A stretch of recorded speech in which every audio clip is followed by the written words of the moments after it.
Қасқыр мен қазағымның не бірлігі бар, не ұқсастығы бар десең, бөрілер қазақ сияқты қартайған атанасын ешқашан тастамай асырайды, және жарына, туысына, досына өле-өлгенше адал болып, бөлтіріктерін асырап, тәрбиелеп жеткізеді екен. Қасқырдың атын атамаған, себебі қасқыр десең келет деп жорып оны ұлыма деген. Неге көк бөрілер ұрпағы дегенге келсек, ол туралы ғұн заманынан келген аңыздар бар. Ертеде бір рудың көсемі айдай сұлу, өте ақылды екі қызын көк аспанға сыйға тартайын деп, далаға биік мұнаралы қамал тұрғызып, сонда жібереді. Арада 4 жыл өткенде бір көк бөрі қамал астын қазып жайғасады екен. Осыны көрген сіңілісі төменге түсіп, арланды көріп, көк тәңірдің берген сыйы осы шығар, менің тағдырыма жазылған екен ғой деп, қасқырға күйеуге шығып, ғұндар ұрпағы тарат десе, екінші бір аңызда көршілес тайпалар бір тайпаны толық қырып, тек 9 жастағы ер баланың қол-аяғын кесіп, қиналып өлсін деп қамыс арасына тастаған деседі. Көк тәңірдің бұйрығымен қасқырдың қаншығы келіп, емізіп асырап алады. Кейін қасқырмен неке қиған бекзададан ғұн елі тарапты деген екен. Еркіндікті аңсайтын бөрілерді әлі күнге дейін қолға үйрете алмапты. Қасқырдың қаншығын ұстаған жағдайда қаншық итпен атастырмасын деп, өз жатырын өзі шайнап тастайды екен. Ол жұбайына деген адалдық, және де басқадан тұқым алмау үшін солай істегенге не дейсің? Сол себептерден ежелгі ғұндардың ер бөрілер руынан патша сайласа, түріктер өздерін көк бөрілер ұрпағымыз деп атаған.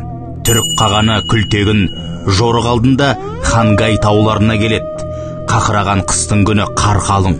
Бір кезеңде таудың биік құзына арлан шығып, Күлтегінге қарап, кірпік қақпай, бір-біріне ұзақ қарап тұрады. Жасақта үн жоқ. Тек бөрілерден қорыққан аттар ғана пыр-пыр етіп, орындарында тыпыршиды.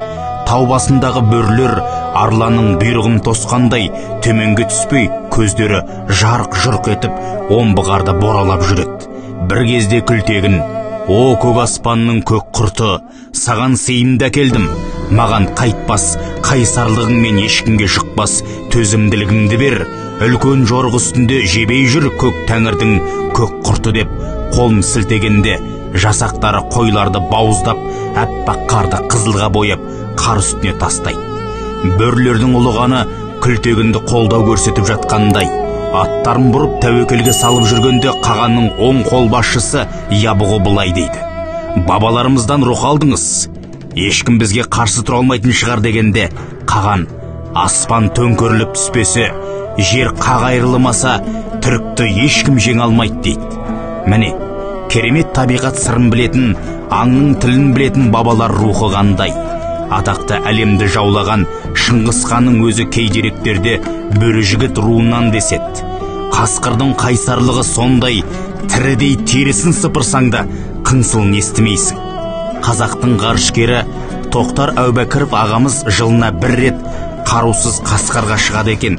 Сонда достары сұрағанда, мен бөрінің көзіне, қайсарлығына қарап рух алам деген батырымыз талай сырды білетініне күмәніміз жоқ.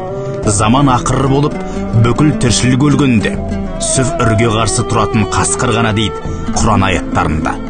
Бөрі басы ұраным, бөрлі менің байрағым, бөрлі байрақ көтерсе, қозып кетер қайдағым деп Сүйінбай Аронұлы жырлағандай, Жәнібек хан бөрінің басы бар байрағын көтеріп, жауға шапқанда байрақтан ерекше ұлыған дыбыс шығады деседі.